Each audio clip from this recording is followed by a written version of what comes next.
Hindi lamang kasi yung 89.9 billion that was impounded from the funds of PhilHealth na inilipat nga, binalik sa National Treasury for unprogrammed appropriations.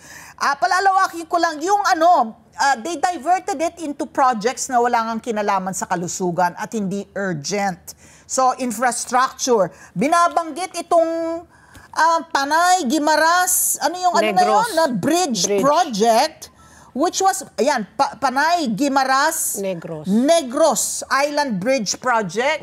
Diba, Dr. Tony, which was already, appears to be fully funded already by the EXIM, itong Export-Import Bank ng Korea. 174.49 billion. So ano yung urgency na i-transfer mo yung pondo para sa kalusugan ng Pilipino para dito sa bridge project na ito na napondohan na pala ng Export-Import Bank ng Korea? Hindi ba parang palala na ng palala yung naririnig natin na sitwasyon tungkol sa ginawa po sa pera ng PhilHealth? Ano po? Sa press conference ni Justice Carpio, ang tawag dyan technical malversation. Kasi kung naka-earmark ang pera sa PhilHealth, according to the law ng Universal Healthcare Law at ng Syntax Law, earmark yun eh. Hindi mo pwedeng ilipat yan to other projects other than health. Kung fully funded yung infrastructure projects na yan, yung PGN, yung Panay, Guimaras, Negros, yung right-of-way, bridges and everything, anong sense of urgency? Infrastruktura yan. Pwede magawa yan in 5 years or 10 years at may fully funded na. Ba't kukunin yung sa kalusugan? Yun ang pinaka-urgent matter ng bawat Pilipino. It's crazy. It's absurd. Diba? It's immoral to get the money na kinamamatay ng maraming Pilipino. Araw-araw may nag-heart attack, may na-stroke, naka-cancer. Ang dami naghihirap, ubos ang savings nila. So it's crazy to get the money to infrastructure projects na hindi naman acute ang need. Yes. Peace process, di ba?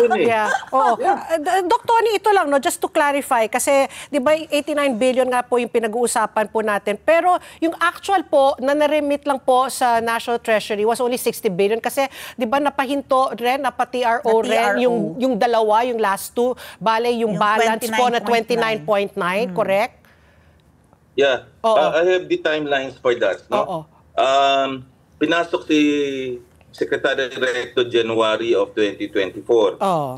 Nung pagpasok niya, February 2024, the Department of Finance released Circular 003-2024 implementing the use of the idle GOCC funds to unprogrammed appropriation.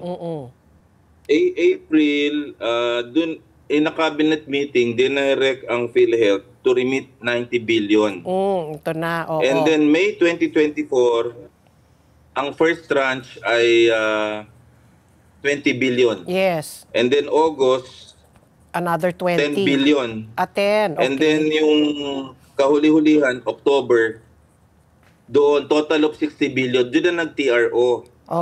So in effect, so hindi na yung last 30 billion in effect ang nakuha nila 60 billion. 60 billion. 2010. Pinasusoli ba 'yun? 30. Okay. Ano ba yung ano bang specific order ng ating Korte Suprema? Yung nakuha na nila na 60 billion, pinasusoli ba? O TRO na lang na wag na i-release yung the rest of it, yung 29.9 billion? May prayer po ang petitioner, lalo na sina Justice Carpio. Ang tawag doon status quo ante. It's a legal remedy. Ito nila yung 60 billion. So, ang TRO para itigil yung natitirang 30 billion. Na-i-remit. Na-i-remit. Pero merong prayer dyan na isoli nila yung 60 billion. Kasi yung buo na 60 billion. Yung akin naman, constitutionality ng 2025 budget na zero subsidy. Napaka-importante yan kasi first time wala kang budget eh. Pero may prayer pa rin ako na related doon na dapat hindi pwedeng manguha ang other agencies ng pera from PhilHealth. Itigil na nila yan kasi rider provision yan na sa GAA na pag sobra ka, paano mo nalaman sobra ay kulang nga? Yan ang una. TRO para maitigil kagad yung zero subsidy. Number 3, i-release kaagad nila yung pondo kasi ang dami naghihirap among the prayers na gusto natin. Oh. And then, number 4, mailagay talaga sa batas talaga na guaranteed na i-increase talaga nila yung packages na yan na Yeah. pinapangako nila. Kasi puro pangako, pero wala ka namang IRR na nakikita. Oo. Diba? So, those are things Nag-increase sila para daw sa outpatient package, emergency. Pero anong timelines po noon? So, those are things na ang hirap po na they're doing this. At mabuti na lang, sabi ko nga, bakit sa Korte Suprema, para malinaw na nandun yung mga data ng COA, nandun yung actuarial report, nandun yung financial report. Napakahalaga niyan.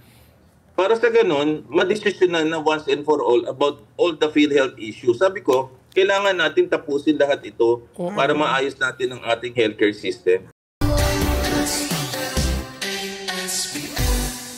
Let's get together. Sunnet 25. Sunnet 25.